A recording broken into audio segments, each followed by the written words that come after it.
यंदाचं हे नववर्ष कसं जाईल याची उत्सुकता प्रत्येकालाच असेल. ज्योतिषशास्त्राच्या आधारे आपण याचा आढावा घेत आहोत.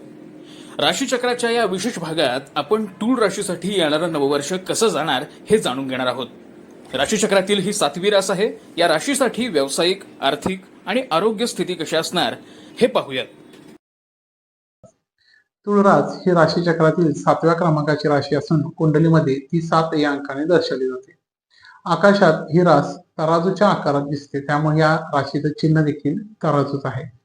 तराजू हे समतोलाचं, न्यायाचं प्रतीक म्हणून ओळखले जातं. अगदी त्याचप्रमाणे या राशीचे लोक देखील प्रत्येक गोष्टीमध्ये समतोल साधणारे व न्याय करणारे असे दिसतात.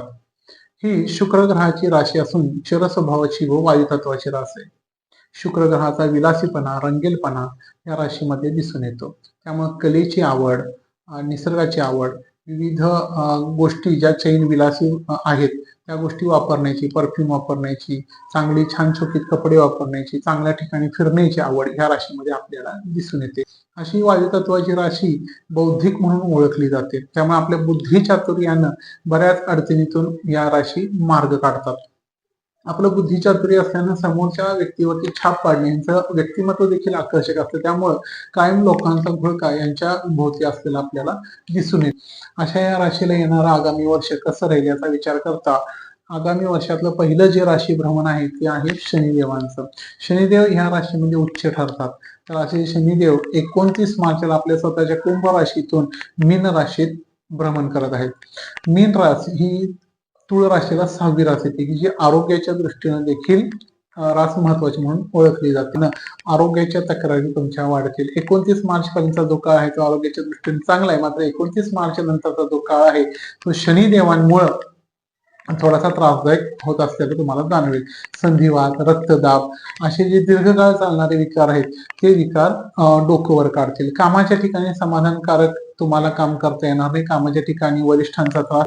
नोकरी व व्यवसाय जर काही बदल करण्याची इच्छा असेल तर तो बदल मार्च पूर्वी करावा. मार्च नंतरचा बदल हा तुम्हाला त्रासदायक ठरू शकतो.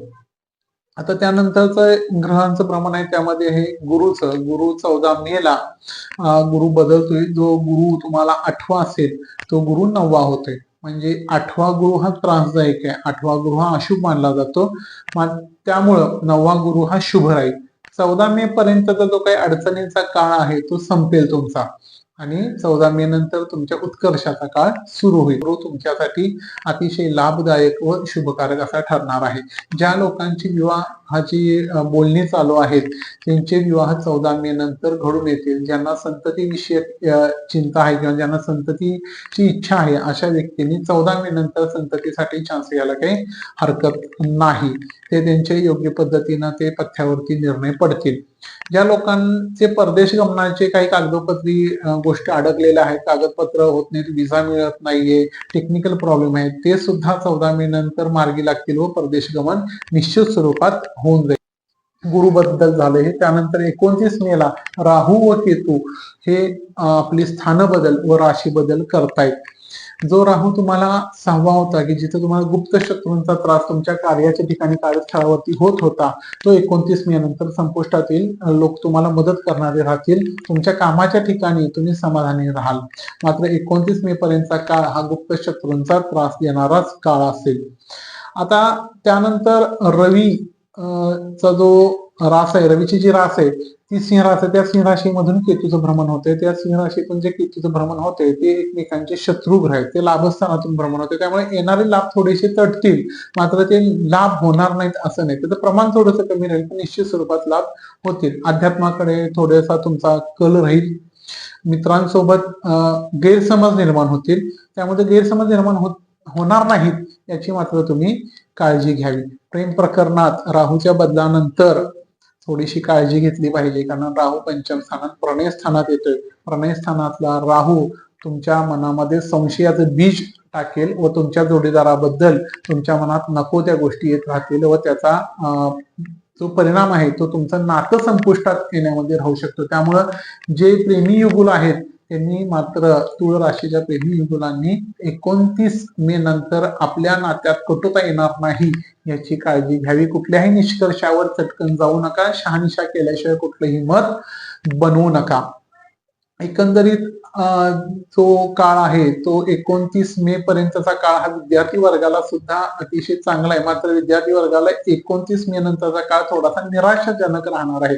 त्यामुळं अभ्यासाकडे त्यांनी लक्ष दिलं पाहिजे. जे लोक स्पर्धा परीक्षा देत आहेत किंवा जे लोकांच्या मुलाखतीच्या तयारी चालू आहेत त्यांनी आपल्या तयारीमध्ये कुठंही दुर्लक्ष करू नये, कारण हे दुर्लक्ष तुमचं नुकसान करणारं ठरेल. असं जर शनी, राहू आणि गुरुचं जर एकंदरीत भ्रमण बघितलं तर येणारं वर्ष हे कभी खुशी कभी गम असं तुळ राशीसाठी राहणार आहे. यातला गमचा जो भाग आहे तो कमी व्हावा यासाठी काही उपासना करणं आवश्यक आहे. नेहमी या लोकांनी आपल्या कुलदेवतेचं स्मरण नित्य नियमानं करावं. कुलाचार व कुलधर्म हे पाळलेच पाहिजे, ते करावेत. वर्षातून एकदा का होईना तुमच्या कुलदेवतेचं दर्शन घेऊन तुम्ही आलं पाहिजे.